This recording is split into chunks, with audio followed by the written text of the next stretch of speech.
Hey guys, Sci-Fi here. I'm drinking this weird pre-mixed margarita tonight, which is probably terrible, but it feels really good. This is my video explanation to Dustin of Indiana Autococker Repair. This is the Twister Autococker that I'm sending him, and he's aware of the Twister coming his way, but he needs to know some of the details about it. So first of all, the thing shoots just fine. Cock it.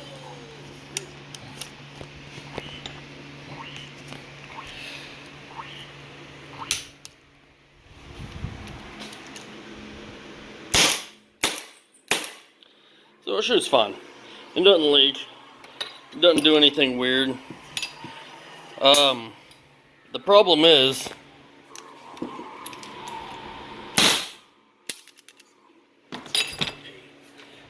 I hate it. I have a curse, and I'll explain that at some point, but I have a curse, and it doesn't allow me to fix my own autocockers. I've done magnificent work for a lot of different people over the years, and I cannot make an autococker shoot beautiful for myself.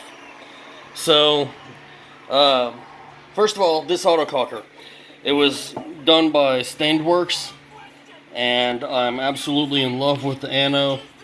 Obviously, it's a Twister F whatever when you get the raw body, I guess.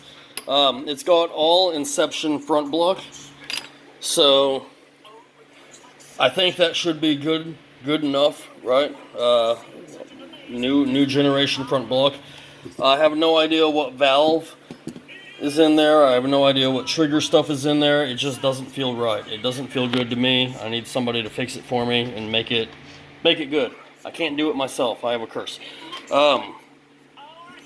Anyway, one problem with this marker that Dustin needs to be aware of is that the last time I tried to work on it, I was going to unscrew the LPR, and I guess the LPR was screwed in tight enough that the whole front block started turning with it, and it bent a tiny little section right here. If you see that little indent that's right there, that's actually not supposed to be there.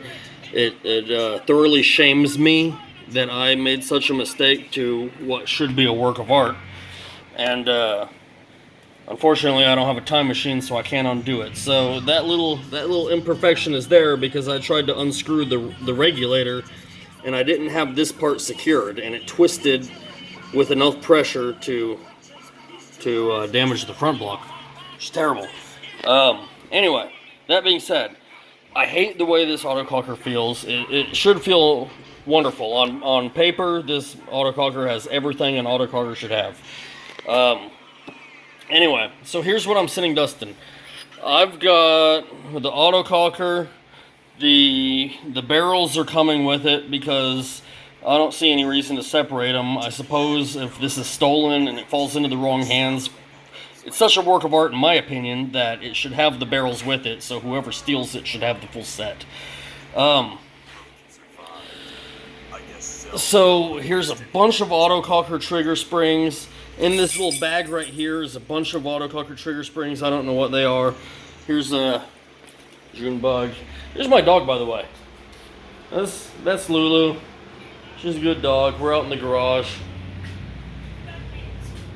Anyway, back to what I was talking about. Bunch of autococker trigger springs. I'm sending these all with the markers so that Dustin, I'm giving him full control. Just do something that doesn't anger me, because this autococker, it hurts me right now. I can't shoot it. Inside this bag, I'm sending this with it. These are nylon-tipped set screws. And I bought these because I thought maybe they would be awesome inside of a grip frame. I've not been able to prove that or disprove it yet. I'm sending a couple of trigger plates.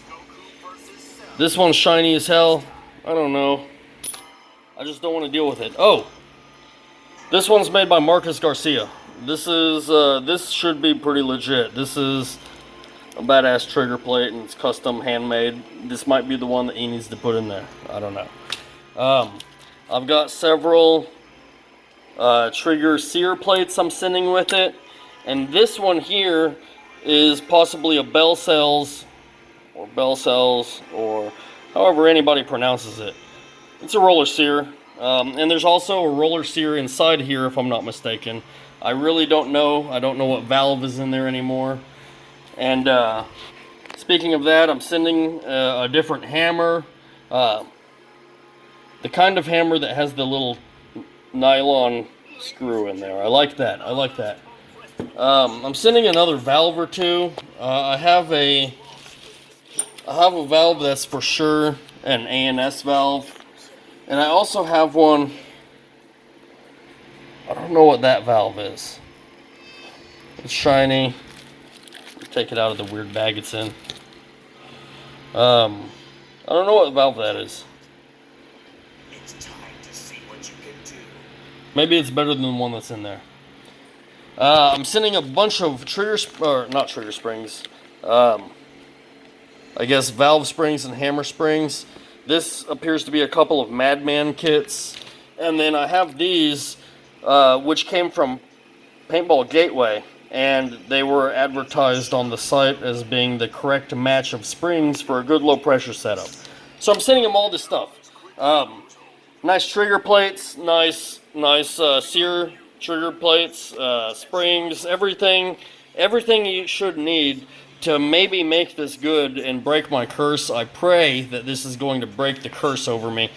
And for the first time ever, I'm letting somebody other than me fix an autococker that I own. This is a first for me, and it hurts to mail a marker away and have somebody else fix it. But I'm going to allow it to happen because this needs to be a fantastic marker. This is supposed to be, everything about this marker is fantastic except for the way that I don't like it. So yeah, I guess that's a lot of me ranting about an autococker. If you made it this far, you're a trooper. Thanks for watching, and yeah, have a great life.